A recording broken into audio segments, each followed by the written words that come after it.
Hoje a gente vai estudar a evolução histórica da modelagem e a linguagem UML, beleza? Primeiro, para a gente entender por que a evolução no desenvolvimento de sistemas, a gente precisa entender que o hardware evoluiu muito nas últimas décadas aí, né? Então tem um cara, esse aqui chamado Gordon Moore, que ele criou uma lei, né, chamada Lei de Moore, que é bastante conhecida na comunidade de computação. Essa lei foi declarada em 1965. E ela diz o quê? Ó, a densidade de um transistor, ou transistor, né, dobra em um período de 18 a 24 meses. O que é isso? O que quer dizer isso? Quer dizer que, traduzindo assim, né, deixando bem claro, de 18 a 24 meses, a gente tem um aumento na capacidade de processamento. Beleza? Por exemplo. Só que isso aqui, galera, assim, não sei, honestamente, se isso funciona nos dias atuais. Eu tenho... Isso. Talvez o tempo tenha aumentado um pouco mais.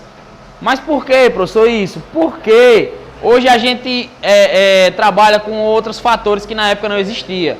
Como, por exemplo, reduzir cada vez mais o tamanho do hardware e o consumo de bateria. Né? Então, imagine se você... É óbvio que se a indústria quiser, ela consegue fazer um processador muito potente. Só que isso vai ser muito caro. Isso pode ser que o tamanho não seja viável para colocar em um notebook, por exemplo, para colocar em um celular. Né? E quer dizer então, professor, que isso aqui que ele falou foi para computador pessoal? Não, ele falou de transistor no modo geral. Então, assim, por isso que eu estou dizendo, não sei. Pode ser que se aplique ainda se tratando de servidores, né? Por quê? Porque servidor não tem muito que se preocupar com a questão de tamanho.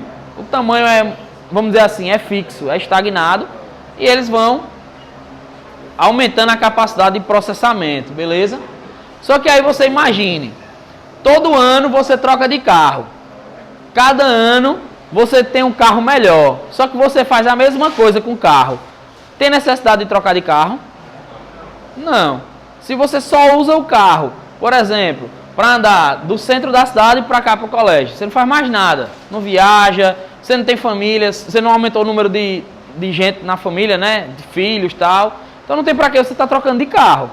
A menos que o carro dê algum problema, né? Ou sofra alguma batida, algum acidente.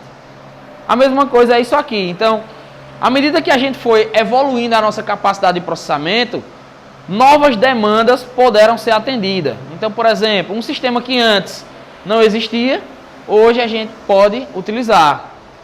Um exemplo disso são os aplicativos. Antes todo mundo vivia sem aplicativo. Hoje ninguém vive. Né? Então vocês literalmente não sobrevivem se tirar o celular de vocês. A maioria. Vai ficar uma abstinência. Fica. É bom. Acho que todo mundo deveria experimentar. Pelo menos um final de semana.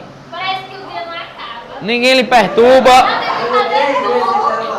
Pois é. Exatamente.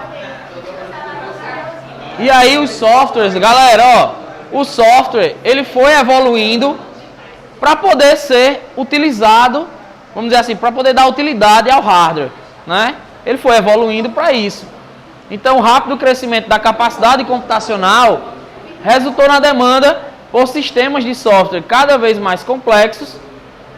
O surgimento de sistemas de software mais complexos resultou na necessidade de reavaliação da forma com que esses sistemas foram desenvolvidos.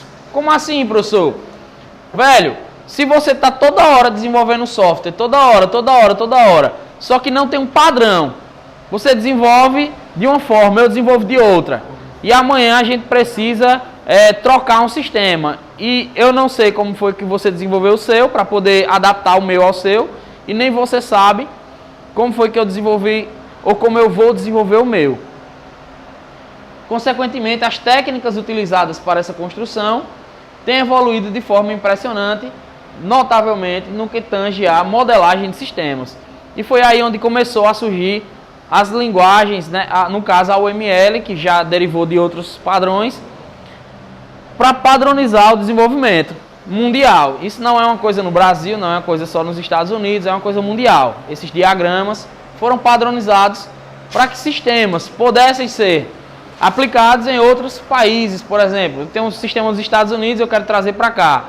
Só que eu não posso trazer, porque tem direitos autorais, tá? Eu vou desenvolver o meu. Então eu vou analisar aquele sistema e vou modelar o sistema, ou seja, projetar, fazer a planta da casa de acordo com aquela outra casa. Né? Você vê uma fachada de uma casa, você diz, ó, eu quero uma fachada igual, você diz para o arquiteto. E o arquiteto vai fazer uma, vai desenhar daquela mesma forma. Beleza? Então na primeira metade da década de 90, surgiram várias propostas e técnicas para modelagem de sistemas, segundo o paradigma orientado a objetos. Houve uma grande proliferação das propostas para modelagem orientada a objeto. Então existia diferentes notações gráficas. O que é isso? Vários tipos de representações que não padronizavam. Então eu poderia, por exemplo, criar uma notação para modelar meu banco de dados, mas só que Andrei, ele tem a notação dele.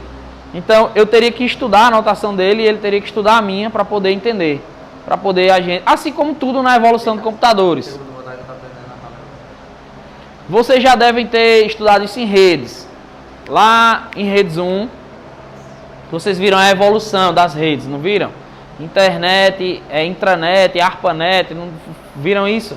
Ou em Facomp ou em redes, né? E o que acontecia lá? Você tinha um equipamento da IBM que só conversava com o equipamento da IBM. Você tinha um equipamento, por exemplo, da Xerox, que só conversava com o equipamento da Xerox. E o que foi que eles fizeram para padronizar?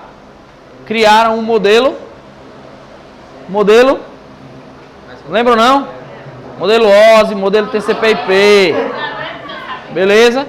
Então aquilo ali é o que? Nada mais é do que uma forma padronizada para que os computadores se comunicassem. Isso aqui, o que foi que eles fizeram? Eles disseram, ó, a gente precisa padronizar o desenvolvimento de software, o projeto do desenvolvimento. Então isso aqui, ó, você tinha diferentes notações gráficas para modelar a mesma perspectiva. O que é uma perspectiva? A mesma visão do sistema. Ou seja, uma forma de modelar as classes, uma forma de modelar os requisitos, uma forma de modelar o banco de dados. Cada um desses é uma perspectiva. Cada técnica tinha seus pontos fracos e pontos fortes. E aí percebeu-se a necessidade de um padrão para modelar sistemas que fosse aceito e utilizado amplamente. Ou seja, pegar os pontos fortes de todas as técnicas e combinar elas em uma única técnica, para que agradasse todo mundo e para que pudesse ser padrão mundialmente. E alguns esforços nesse sentido, principalmente vieram de 3 amigos. E foi aí onde surgiu, em 96, a UML, né? Linguagem de Modelagem Unificada. Em 97, a UML é aprovada como padrão. Desde então, a UML tem tido grande aceitação pela comunidade de desenvolvedores de sistemas. É uma linguagem ainda em desenvolvimento. Atualmente, não está mais na versão 2. Esse livro aqui, como eu falei a vocês, ele é de 2015. Já passou da versão 2, se eu não me engano, 2.5, uma coisa assim. Mas se vocês botam lá no Wikipedia, vocês vão ver lá que já tem alguns diagramas que já foram da versão mais nova. Depois eu trago isso para vocês. E aí o que foi que aconteceu, ó? Então você pegou esses 3 caras aí, esse Bosch, Hamburg e Jacobson, misturou a ideia dos 3 e transformou na UML, beleza?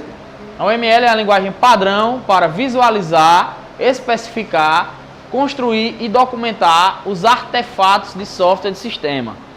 O que é um artefato? Artefato é justamente o diagrama, o projeto, vamos dizer assim. Eu tenho como projetar o banco de dados, então você tem um artefato de software que é chamado de artefato.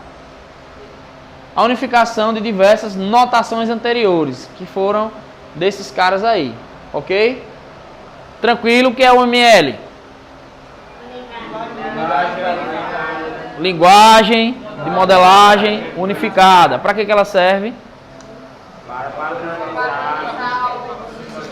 Visualizar, especificar, construir e documentar artefatos de software. Beleza? Por que visualizar, professor? Porque quando você já faz, você vai conseguir visualizar, ter uma visão do sistema como um todo. Especificar, que é o que a gente vai fazer, a gente vai analisar os requisitos e documentar isso. Você vai resumir tudo que o cliente quer em vários documentos. Construir e documentar, ou seja, para construir o software, você vai fazer o planejamento. Como foi que a gente aprendeu a projetar o banco de dados? A gente aprendeu o diagrama de entidade e relacionamento. Baseado naquele diagrama, hoje, se eu passar um para vocês, vocês têm a obrigação de saber fazer o banco de dados. Beleza? Vocês podem não lembrar, mas que tem a obrigação, tem. E botar na norma 3, que a gente viu ano passado. Forma normal 1, 2, 3. Lembram disso? Pois é, lembrou, né? Vamos precisar disso esse ano, beleza? Vamos precisar disso daqui a pouco, para ser mais exato. Então, ó, o ML é uma linguagem visual, ou seja, são formas de desenhar, ok? Independente da linguagem de programação. Então, a UML, galera, professor, eu vou programar em PHP, eu vou usar o ML, vai. Eu vou programar em Java, vou usar o ML, vai. Eu vou programar em Python, vai. Ruby, vai. Não importa a linguagem, beleza? Ah, professor, mas eu não vou programar orientado a objetos. Eu preciso fazer? Precisa. Precisa por quê? Mesmo que você... Alguns diagramas você não vai precisar fazer.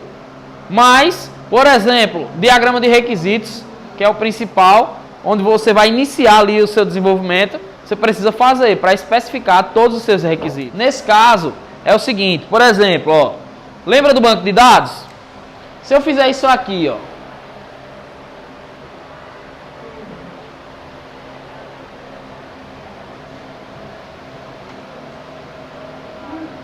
o que é que vocês entendem? Isso aí do banco de dados, isso aqui é o quê? Uma entidade aluno que tem o código como chave primária e tem um nome. Não é isso? Se eu for criar isso aqui, ele vai virar o quê no banco de dados? Uma tabela. Se for no MySQL, ele vai virar o quê? Uma tabela. Se for no MariaDB, uma tabela. Se for no Oracle, uma tabela. Se for no SQL Server, uma tabela. Então não importa a linguagem de programação. O diagrama vai funcionar, ele vai virar uma coleção de dados, né? Ah, tu queria fazer uma pegadinha, né? Pensou que eu não ia saber, miserável. Ó, galera, então ficou claro, a UML é isso. É esse desenhozinho, vamos dizer assim, só que para linguagem de programação. Então eu vou dar um exemplo. Se eu faço lá, ó, um dos diagramas que eu posso ter é isso aqui, ó. Isso aí é chamado diagrama de caso de uso. Isso aí eu represento os requisitos. Apenas um requisito está representado. Cadastrar usuário. Eu sei que eu vou ter que cadastrar o usuário. Não importa a linguagem. Se é em C, eu vou ter que fazer um cadastro de usuário. Se for em PHP, eu vou ter que fazer um cadastro de usuário. Se for em Python, vou ter que fazer um cadastro de usuário, não importa. E aí vai ter um documento dizendo quais são os atributos que você vai colocar. Nome, CPF e tal, independente da linguagem de programação. E aqui embaixo, ó, lembra que eu perguntei? Se não for orientado a objeto, independente do processo de desenvolvimento. Você vai ver aqui mais na frente que o processo ele pode ser incremental. Ó, o processo, presta atenção, o que não é o ML, não é uma linguagem de programação. Não é uma técnica de modelagem, beleza? É uma linguagem visual. O processo de desenvolvimento que utiliza o ML como linguagem de modelagem envolve a criação de diversos documentos. E aí, galera, lembra no primeiro dia de aula o que foi que eu falei? que a gente vai unir todas as disciplinas. Ou seja, nessa disciplina, vocês vão construir um documento. Um documento, professor, eu quero fazer um software para, sei lá, para um consultório médico. Beleza. Nessa disciplina você vai fazer a documentação. Todos os requisitos, banco de dados, a modelagem, não vai programar nada. Na disciplina de programação visual, você vai fazer a parte visual, ou seja, o front-end, aquela parte bonitinha, fazer os protótipos de tela, fazer, se quiser, fazer teste de usabilidade, a gente vai aprender isso. E na disciplina de programação web, a gente vai implementar de fato toda essa parte do software, tudo que a gente projetou para fazer funcionar. Vai ser a parte maravilhosa, né? Onde você vai chegar no final e vai dizer: uau, fiz um software completo, ainda projetei. Que massa, velho. Não é não? É. Ó, os artefatos gráficos produzidos de um sistema orientado a objetos são definidos através dos diagramas da UML. Um diagrama da UML é uma apresentação de uma coleção de elementos gráficos que possuem um significado pré-definido. O que significa isso? Uma entidade. Estou dando um exemplo, beleza? Então, ó, esse quadradinho no banco de dados significa uma entidade. O que significa esse camarada aqui que eu desenhei? Ele é chamado de ator. Como assim um ator, professor? O que executa a ação. Então aqui, quem é que cadastra o usuário? Pode ser o admin. O admin cadastra o usuário. Então isso é uma representação que a gente olha e já tem um significado. Por exemplo, se eu botei lá, no caso de Kevin, fez uma inteligência artificial. A própria inteligência artificial, ela vai ser vai fazer parte do sistema, porque ela vai interagir. Então pode ser que lá no meu sistema, eu digo, ó, acenda a lâmpada. Não é assim? Quem é que vai dar o comando para acender a lâmpada? O ator, exatamente. A gente vai ver isso com detalhes mais na frente. Só que quem é esse ator, no caso? Pode ser um sensor. Posso botar um relé. E quem vai acionar é ele. Só quem vai dar o comando para ela acionar? Aí é quem vai executar de fato a ação. Ou seja, o ator, a gente vai ver na frente, que é o cara que vai interagir com o sistema. Pode ser uma pessoa, pode ser outro sistema. Aí vem o XML. Então o cara vai pegar a nota fiscal em XML e importar no sistema, automática. Então quem é o sistema que vai mandar para cá? Esse sistema vai ser ator desse outro. Beleza? Então a gente vai aprender a representar isso, projetar de forma correta. Então, ó, um processo de desenvolvimento que utiliza o ML como linguagem de modelagem envolve a criação de diversos documentos. Este documento denomina-se artefatos. E aqui a gente tem alguns exemplos de diagramas. Então, ó, diagramas estruturais, onde você tem diagrama de objetos, diagrama de classe, diagrama de pacotes, diagrama de estrutura composta, diagrama de implementação, diagrama de componentes. Você tem aqui diagramas comportamentais, caso de uso, atividades, interação, diagrama de transição de estado, diagrama de sequência, de temporização, diagrama de colaboração, divisão geral de interação. Professor, a gente vai estudar tudo isso, quase tudo, nem todos. Mas, ó, principal, se vocês quiserem, eu posso passar todos. Não tem nenhum problema quanto isso. Se vocês estudarem em casa, a gente passa todos. A gente pega aquele livro e vai todinho ali, capítulo por capítulo. É sério. O que eu falei no começo do slide. É sério, ali. Ó, mas o que a gente vai ver, de fato, que assim, para entender legal como é que faz isso, ó, diagrama de classe, caso de uso, diagrama de sequência, beleza?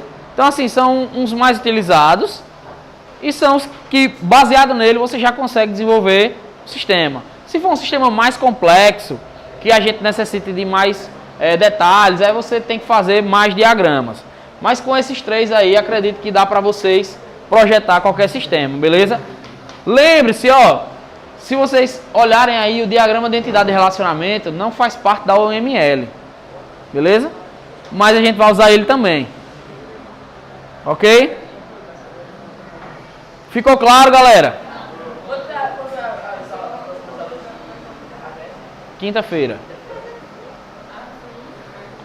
Todo mundo compreendeu aí o que é o UML? Ele não é da notação da UML. Ele é um diagrama à parte. Beleza? Então, o que é que a gente vai fazer na disciplina? A gente vai fazer um projeto de software, onde vai ter diagrama de caso de uso, vai ter diagrama de classe, vai ter diagrama de entidade de relacionamento, vai ter diagrama de sequência. Ok? Então isso aqui, galera, vocês acham que isso aqui é simples. E é mais simples do que vocês pensam. Sabe por quê?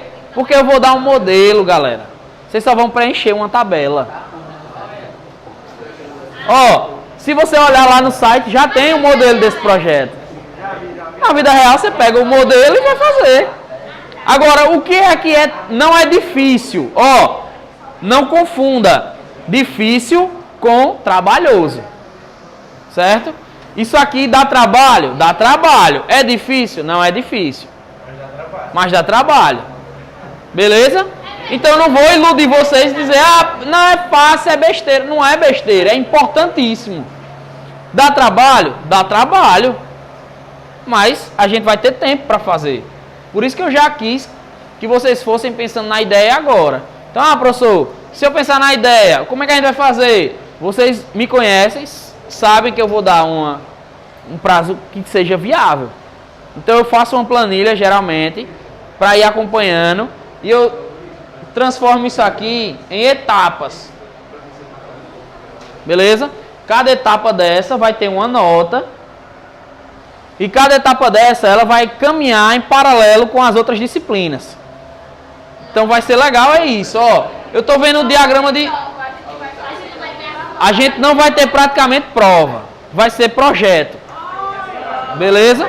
Ah, professor, que massa, que massa. Se tu não fizer o projeto, 0. Se não entregar no prazo, 0. Se não entregar no prazo completo, mínima metade aí. Já perdeu.